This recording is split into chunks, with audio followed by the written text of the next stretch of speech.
শৃঙ্খলা কমিটির সম্মানিত সভাপতি,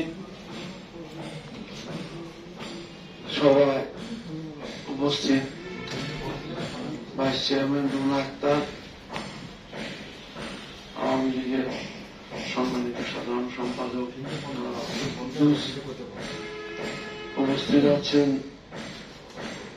উপজেলা আওয়ামী লীগের সিনিয়র নেতৃবৃন্দ সুদীপ ঘোষ, বাসু, কাজী ফজল হক জ্যোতি এবং মহিদুজ্জামান তরিফ, উপস্থিত অত্র পরিষদের সম্মানিত কর্মকর্তাগণ, সম্মানিত চেয়ারম্যান মহোদয়গণ, সকলকে আমি উপজেলা পরিষদের পক্ষ থেকে সালাম জানাই। আসসালামু আলাইকুম। আমরা দীর্ঘ 5 বছর একসঙ্গে কাজ করেছি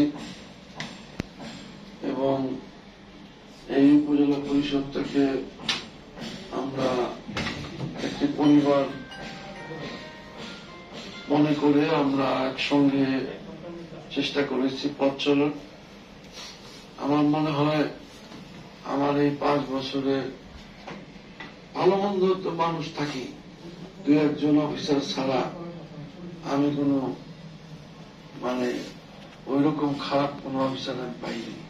যাদের পেয়েছি সকলেই ভালো ছিলেন, যারা চলে গেছেন যারা আছেন 2-1 তো থাকবে, থাকি, সব জায়গায় এরকম হয়, ব্যতিক্রম কিছু থাকে।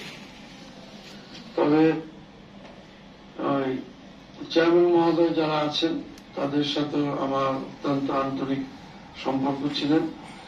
আমি আমার জায়গা থেকে চেষ্টা করেছি কোন সম্মানিত চেয়ারম্যান মহোদয়গণ যাতে ওনাদের কোনো অসুবিধা না হয়, কোথাও ঘাটতি না হয় মান সম্মানে, সেদিকটা আমি সর্বোচ্চ গুরুত্ব দিয়েছি। আমার মনে হয় সেটা আমি করতে সক্ষম হয়েছি এবং আমি মনে করি আমাদের উপজেলায় যারা আছেন কর্মকর্তা, কর্মচারী বৃন্দ সকলেই কেউ আমাদের এলাকার না। আমি আগেও বলেছি, বহুবার বলেছি, সকলে আমাদের এখানে মেহমান, অর্থাৎ সরকারের নির্দেশে যার যার দায়িত্ব এখানে পালন করার জন্য, যার যার দপ্তরে কাজ করার জন্য ওনারা এখানে আসছে। আমাদের দায়িত্ব হল ওনাদের কাছ থেকে কাজটা আদায় করে নেওয়া।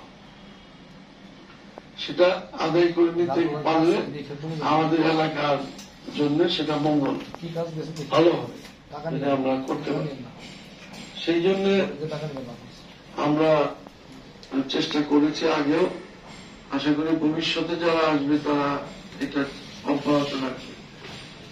আর একটা বিষয় আমার লক্ষণীয় বিষয়, সেটা হল যে আজকে যিনি সভাপতি আছেন ওনার দৃষ্টি আকর্ষণ করে বলব যে আমাদের এই এলাকার শিক্ষা প্রতিষ্ঠানগুলো যেন ধ্বংস না হয়।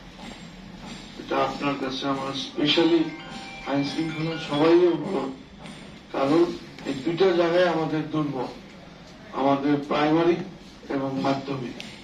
আমি জানি না আপনি কতটুকু অবজার্ভ করছেন, এটা আমার প্লিজ